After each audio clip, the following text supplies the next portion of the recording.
जय हिंद दोस्तों, स्वागत है आपका मेरे इस YouTube चैनल में, जहां हम आपको रोज़ नई नई जानकारियां उपलब्ध कराते हैं। दोस्तों, आज मैं फिर आपके लिए एक बहुत ही बेहतरीन और महत्वपूर्ण वीडियो लेके आया हूं, जिससे क्वेश्चंस एग्ज़ाम में पूछे जाते हैं। हमने कक्षा 10 का लगभग बायोलॉजी पूरी ख़त्म कर ली, केमिस्ट्री लगभग पूरी ख़त्म हो चुकी है। अब हम पढ़ेंगे पर्यावरण के बारे में। अब हम पीछे का पार्ट जो बचा है वो आपका ख़त्म कर देते हैं। इसके बाद हम पूरा आपका एक बार रिवीजन करवा देंगे। इसके बाद आप अपना परीक्षा देंगे और अच्छे नंबर से पास होंगे। ये मेरी शुभकामनाएं हैं आपके साथ। और आप वीडियो को पूरा देखेंगे, लाइक करेंगे, कमेंट करेंगे, चैनल को सब्सक्राइब करेंगे और अपने दोस्तों के साथ शेयर कर देंगे, ताकि उन्हें भी ये जानकारी आसानी से उपलब्ध हो सके। दोस्तों, आज इस वीडियो में हम बात करने वाले हैं ऊर्जा के स्रोत, सोर्सेज ऑफ एनर्जी। दोस्तों, जो ऊर्जा है, आपको मालूम है कि किसी भी कार्य को करने के लिए हमें किस चीज़ की ज़रूरत पड़ती है? ऊर्जा की ज़रूरत पड़ती है। तो वो ऊर्जा हमें कहाँ से प्राप्त होगी? जैसे हमारा शरीर ही एक मशीन की तरह कार्य करता है, इसे चलाने के लिए हमें एनर्जी की ज़रूरत होती है, वैसे ही पृथ्वी पर कई प्रकार की ऊर्जा है। उस ऊर्जा के बारे में हम पढ़ेंगे और वो ऊर्जा हमें कहाँ से प्राप्त होती है, यानी कि कहाँ से उत्पन्न होती है, उनके सोर्स क्या हैं, यानी कि स्रोत क्या हैं। इन सारी चीज़ों के बारे में हम पढ़ेंगे। क्या उनके प्रॉफिट हैं, क्या उनके लॉसेस हैं, मतलब क्या उनके फ़ायदे हैं, उनके क्या नुकसान हैं, ये बहुत सारी चीज़ें पढ़ेंगे। तो वीडियो में अंत तक बने रहें और चलते हैं इस वीडियो में, जो कि बहुत ही महत्वपूर्ण है। जरूर देखिएगा इसे और अंत तक देखिएगा, ताकि पूरी जानकारी, क्योंकि अधूरा ज्ञान विनाशकारी होता है। कहावत है, अधजल गगरी छलकत जाए। जितना ज़्यादा आप इस वीडियो में जुड़े रहेंगे, स्किप जरा भी ना करेंगे, देखेंगे पूरा वीडियो। चलिए शुरू करते हैं। बात करते हैं दोस्तों ऊर्जा। किसे कहते हैं ऊर्जा? क्या होती है ऊर्जा, या क्या होता है ऊर्जा का स्रोत? ठीक है, तो शुरू करते हैं। ऊर्जा, किसी कार्य को करने के लिए हमें सबसे पहले किसकी जरूरत पड़ती है? तो वो है एनर्जी, ऊर्जा है मेरे दोस्तों। क्या है? ऊर्जा। कोई भी काम, पृथ्वी पर कोई भी काम हो, बिना एनर्जी के नहीं होने वाला। बात करते हैं ऊर्जा के स्रोत। क्या होते हैं ऊर्जा के स्रोत?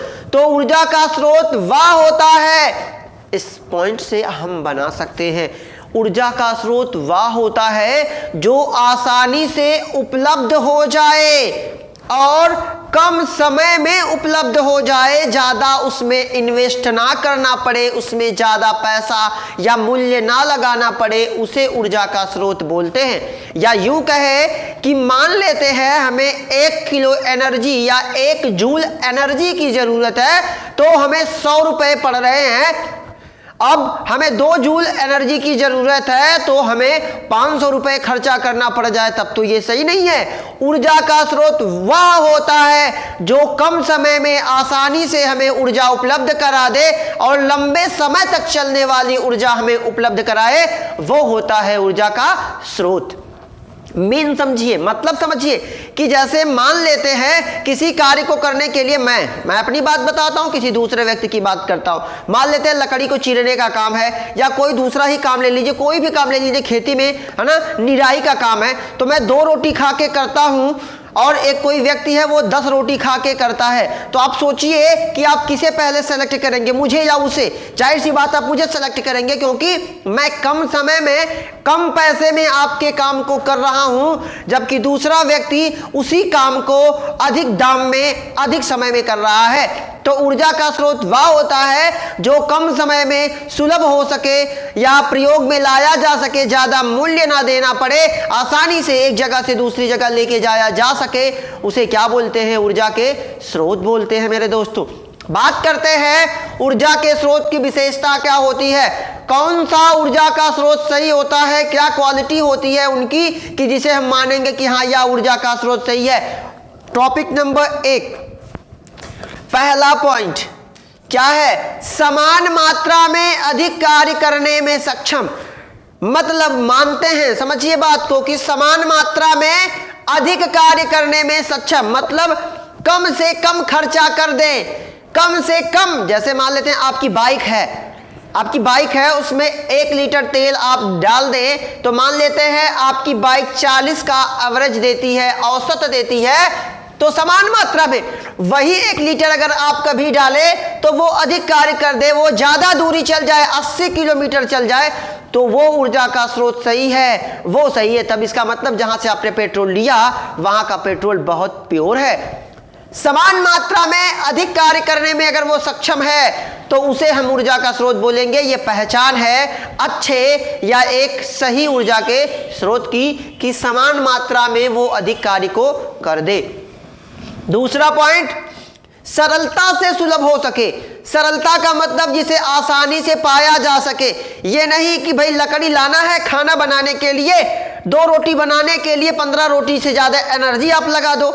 मान लेते भाई कोई लकड़ी लेके आना जिसे 2 रोटी बनानी है, तो आप उस लकड़ी को लाने में 15 रोटी खर्च कर दें, मतलब 15 रोटी खाने के बाद जितनी एनर्जी मिले उतनी एनर्जी अगर आप खर्च कर देते हैं उस लकड़ी को लाने में, उस ऊर्जा को लाने में, ऊर्जा के स्रोत को लाने में, तो क्या मतलब है? नहीं, वह ऊर्जा का स्रोत जो आसानी से उपलब्ध हो जाए ज्यादा, मतलब अगर 2 रोटी उस लकड़ी से बन जाती है तो वो जो लकड़ी लाने में कम से कम आधी रोटी लगे तो कम से कम 1.5 रोटी का फायदा हो रहा है ना, तो उसे बोला जाता है ऊर्जा का स्रोत जो आसानी से, सरलता से उपलब्ध हो सके, सुलभ हो सके।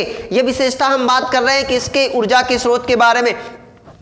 भंडारण एवं परिवहन, सबसे जरूरी पॉइंट, भंडारण, इकट्ठा किया जा सके उसे। ऐसा नहीं कि लकड़ी रख दिया तो सब खराब हो गई, बड़ी मेहनत से काट के लाए थे जंगल से और अचानक ये हो जाए कि वो लकड़ी खत्म हो जाए, जिसको गांव में बोलते हैं घुन गई। अब लकड़ी घुन गई भैया तो नुकसान नहीं हो रहा है, कितनी मेहनत से हम उसको काट के लाए थे, लाइन वाले से बचा के लेके आए थे, कांड हो रहा है कि नहीं हो रहा? ठंडी का मौसम चल रहा है, रेलवे के किनारे इतने पेड़ है, पुल का कांड हो रहा है कि नहीं हो रहा है? हो कि नहीं भाई? अरे भाई कांडी है हम लोग, गाँव वाले बट कांडी होते हैं। फिलहाल बात करते हैं भंडारण एवं परिवहन में आसानी हो। भंडारण का मतलब जिसे किसी वस्तु को अगर आप इकट्ठा करके रखते हैं तो उसे भंडारण बोलते हैं। परिवहन का मतलब एक स्थान से दूसरे स्थान तक ले जाने में उसे आसानी हो। हाँ, भंडारण का मतलब जिसे इकट्ठा करके रखा जा सके और एक स्थान से दूसरे स्थान तक ले जाने में आसानी हो, उसे आसानी, जैसे लकड़ी है सर पे रखा लेके चले गए, तो ये क्या है? ऊर्जा का सही स्रोत है ना भाई। अब पता चले कि 2 किलो लकड़ी है, अब ले जाने में 1.5 साल का समय लग जाए, या ले जाने में बेहोश हो गए, गिर गए, मेड़ी ओड़ी में गिर गए, अलग नुकसान हो गया। उस लकड़ी से कितनी रोटी बना लेते? 4 रोटी बना लेते, 16 रोटी बैठ के खाएंगे, काम कुछ नहीं करेंगे। तो ये क्या है?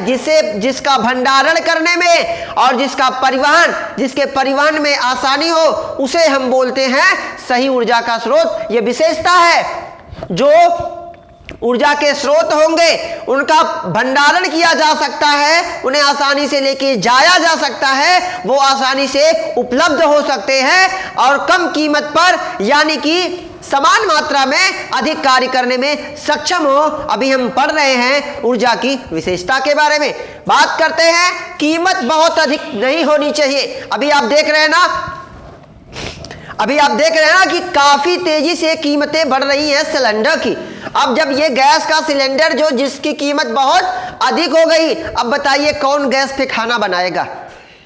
4 जन का खाना बनाना है तो 400 की गैस खत्म हो जाएगी, तो क्या प्रॉफिट होगा? ऊर्जा का स्रोत वह होना चाहिए जो कम कीमत पर अधिक प्रॉफिट दे, वो होता है ऊर्जा का स्रोत। अब 4 जन की रोटी, 4 लोगों की रोटी बनाने के लिए 4 किलो गैस खत्म अगर मान लेते हो जाए, तो अगले 2 हफ्ते के बाद तो फिर गैस भरवाना पड़ेगा, तो वो ऊर्जा का स्रोत हुआ नहीं। वो क्या होना चाहिए? कीमत बहुत अधिक नहीं होनी चाहिए, जितना हम अफोर्ड कर सके, जितना हम ले सके उतनी ही कीमत, हमारी क्षमता के हिसाब से अगर कीमत हो तो उसे ऊर्जा का सही स्रोत माना जाएगा। ये ऊर्जा के स्रोत की एक पहचान है कि वो कम कीमत पर अवेलेबल हो जाती है।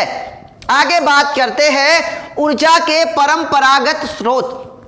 देखिए, आज से ही नहीं बल्कि आज एलपीजी आपको उपलब्ध है, आज आपको सीएनजी उपलब्ध है, लेकिन पहले, बरसों पहले से ही मानव क्या कर रहा है? कई सारे ऊर्जा का इस्तेमाल कर रहा है। जैसे सौर ऊर्जा की बात कर ले, लकड़ी की बात कर ले, कोयला की बात कर ले, उसके जीवन में, मानव के जीवन में इनका एक अहम स्थान है। जब से मानव जाति की उत्पत्ति हुई, लगभग जब से वो भोजन पका के खाने लगे या नहीं भी खाते थे, तब से ये ऊर्जा का इस्तेमाल करते चले आ रहे। कुछ ऐसे स्रोत हैं जिनका आदिकाल से आज तक लगातार उपयोग किया जा रहा है, उन्हें हम बोलेंगे परंपरागत स्रोत। वे स्रोत जिनका इस्तेमाल लगातार किया जा रहा है या जिनका इस्तेमाल हम दैनिक जीवनचर्या में करते हैं, वो होते हैं परंपरागत स्रोत। जैसे हम पहले टॉपिक को समझते हैं। जैसे पहला पॉइंट, ये जो सारे टॉपिक मैं पढ़ा रहा हूं भाई, ये एनसीईआरटी की बुक से हम इसको पढ़ रहे हैं और जरूर आप इसको देखिएगा, लाइक कमेंट करते रहिएगा। बात करते हैं जीवाश्म ईंधन की। आप जानते हैं जीवाश्म ईंधन क्या होता है? वे ईंधन जो करोड़ों वर्ष पूर्व पेड़ पौधों, जीव जंतुओं आदि के जमीन के नीचे दब जाने से या उनके अवशेषों से जो प्राप्त होते हैं, उन्हें बोला जाता है जीवाश्म ईंधन। वे ईंधन जो पेड़ पौधे, जीव जंतुओं आदि, मतलब आप पेट्रोलियम की परिभाषा कक्षा 8 में आपने पढ़ा होगा। करोड़ों वर्ष पहले पृथ्वी के अंदर उथल पुथल हुई, जिसके कारण या जिसके फलस्वरूप जीव जंतु दब गए, और दब गए तो करोड़ों साल के बाद वो किसमें परिवर्तित हो गए? पेट्रोलियम में। तो उन्हें को तो हम बोलते हैं जीवाश्म ईंधन। जीवाश्म ईंधन वह ईंधन जो किसी जीव के अवशेषों से बनता है, उसे बोला जाता है जीवाश्म ईंधन। तो बात करते हैं जीवाश्म ईंधन की, तो वह ईंधन जैसे डीजल, पेट्रोल, मिट्टी का तेल, कोयला, ये सब किसके अंतर्गत आते हैं भाई? तो जीवाश्म ईंधन के अंतर्गत आते हैं। कोयला कैसे बनता है? पेड़ पौधे करोड़ों वर्ष पहले दब गए थे, अब वो किस रूप में हो गए? क्रिस्टलीय रूप में हो गए। सड़ने के बाद क्रिस्टलीय रूप में हो गए, उनमें मेथेन गैस बन गई, अब वो जलने लगे। मिट्टी का तेल करोड़ों वर्ष पहले पानी वानी दबा होगा कि नहीं दबा होगा भाई? जीव जंतु दबे, किसमें परिवर्तित हो गए? डीजल पेट्रोल में परिवर्तित हो गए। पता चला कि जिसको हम जला रहे हैं ये हो सकते हैं हमारे बाबा हो। अरे भाई, करोड़ों वर्ष पहले सभी दबे होंगे, किसी ना किसी की खानदान का तो कोई दबाई होगा। जब कोई दब गया तो अब वो दबने के बाद करोड़ों वर्ष के बाद वो क्या बन गया? या तो डीजल बना होगा, पेट्रोल बना होगा, प्राकृतिक गैस बना होगा, या तो कोयला बना होगा।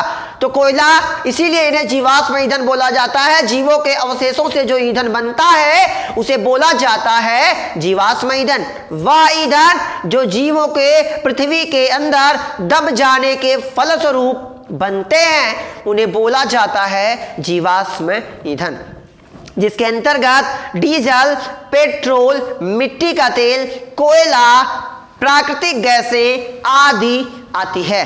समझ में आ गई बातें बाबू? आगे बात करते हैं जीवाश्म ईंधन के कुछ उदाहरण। कोयला, आपने देखा होगा कोयला कार्बन का एक अपर रूप है जो काले रंग का होता है। किसके किसके मिलने से कोयला बनता है? कोयला क्या होता है? आप देखते हैं अपने घर में कुछ लोग खाना बनाने में, कुछ लोग इसका व्यापारिक इस्तेमाल करते हैं। जैसे जिनके पास मिठाइयाँ वगैरह जो बनाते हैं, चाय वगैरह की, जिनके आप देखते हैं आपके लोकल में चाय वगैरह की जो दुकान होती है, वो किसका इस्तेमाल करते हैं चाय बनाने के लिए? कोयला का इस्तेमाल करते हैं। ये भी एक प्रकार का क्या है? जीवाश्म ईंधन है, जो हाइड्रोजन, नाइट्रोजन, सल्फर और ऑक्सीजन के, पृथ्वी के अंदर जब हाइड्रोजन, ऑक्सीजन, नाइट्रोजन और सल्फर मिलते हैं तो वो मिलकर किसका निर्माण करते हैं बाबू? कोयला का निर्माण करते हैं, जो कि एक प्रकार का जीवाश्म ईंधन है। पॉइंट समझ में आ गया? आगे बात करते हैं पेट्रोलियम की। मैंने आपको बताया था, अभी कुछ टाइम पहले ही बताया था कि करोड़ों वर्ष पहले पृथ्वी के अंदर उथल पुथल हुई, जिसके अंतर्गत जीव जंतु दब गए, तब जाके किसका निर्माण हुआ? पेट्रोलियम का निर्माण हुआ। किससे किससे बनता है? तो पानी, लवण, ऑक्सीजन और नाइट्रोजन मिलके। ये पॉइंट जरूर नोट कर लीजिएगा। इसको आप स्क्रीनशॉट इसका ले सकते हैं, मुझे कोई दिक्कत नहीं। आप इसका स्क्रीनशॉट लीजिए और नोट कीजिए। इसको अपना एक सिलेबस बनाइए, अपनी एक कॉपी बनाइए, इसका नोट कीजिए बढ़िया से। मैं समझाता रहूंगा आपको। जो पॉइंट नहीं समझ में आएगा आप कमेंट बॉक्स में जरूर कमेंट कीजिएगा, ताकि आपकी असुविधा को दूर किया जा सके। बात करते हैं बाबू पेट्रोलियम की। तो क्या होता है पेट्रोलियम? किससे बनता है? तो पानी, लवण, ऑक्सीजन और नाइट्रोजन मिलकर किसका निर्माण करते हैं? पेट्रोलियम का निर्माण करते हैं। आप देख रहे हैं पेट्रोलियम का इस्तेमाल आजकल के वाहनों में किया जाता है, हालांकि भाई नुकसान भी करता है। आगे हम पढ़ेंगे क्या इसके नुकसान है, क्या इसके प्रॉफिट है, क्या इसका लॉसेस है। लेकिन जो पेट्रोलियम होता है पानी, लवण, ऑक्सीजन और नाइट्रोजन के मिलने से बनता है और ये क्या करता है, आप वाहनों में इसका इस्तेमाल किया जाता है, बड़ी बड़ी फैक्ट्रियों में जैसे जनरेटर वगैरह में इसका इस्तेमाल किया जाता है।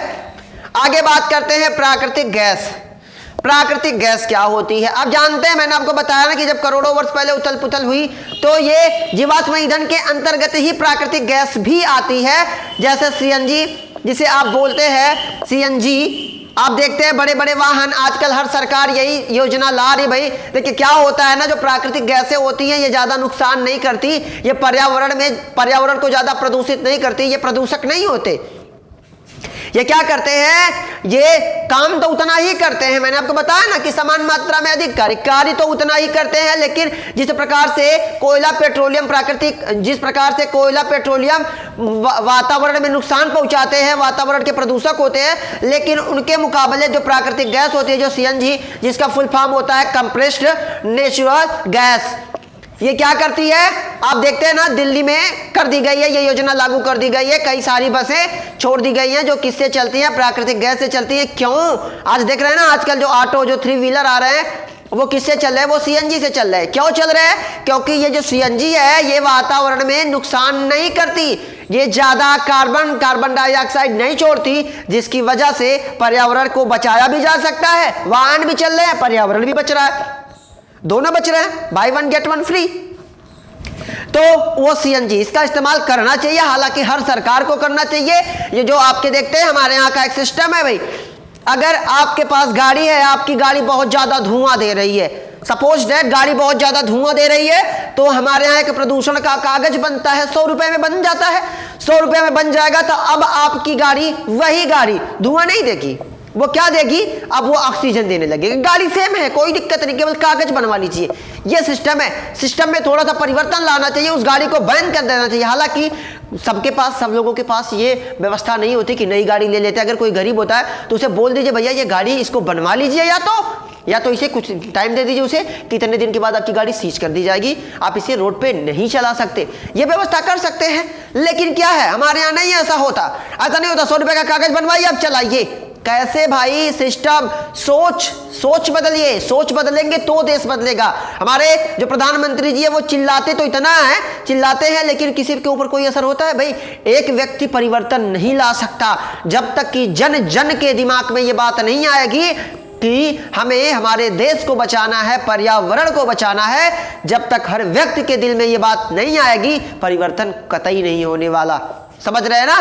अकेला चना भाड़ नहीं फोड़ सकता, समझिए बात करते हैं। पेट्रोलियम समझ में आ गया बाबू, सीएनजी समझ में आ गया, फुल फॉर्म जरूर याद रखेंगे, कंप्रेस्ड नाइट्रोजन गैस, जिसको हिंदी में बोला जाता है संपीड़ित नेचुरल, मतलब प्राकृतिक गैस। ठीक है, तो वह गैस जो कैसी होती है, प्राकृतिक होती है, वो किसकी कैटेगरी में आती है? जीवाश्म ईंधन की कैटेगरी में आती है। बातें यहां तक समझ में आ गई? मुझे तो लगता है समझ में आ गई होगी। कोई दिक्कत होगी तो कमेंट बॉक्स में कमेंट जरूर कीजिएगा। बात करते हैं आगे जीवाश्म ईंधन के। समझ तो गए जीवाश्म ईंधन क्या होता है। अब हम कुछ बातें कर लेते हैं इसके प्रॉफिट और लॉसेस के बारे में, कि जो जीवाश्म ईंधन होते हैं वो हमें किस प्रकार से फायदा पहुंचाते हैं, वे हमें किस प्रकार से नुकसान पहुंचाते हैं।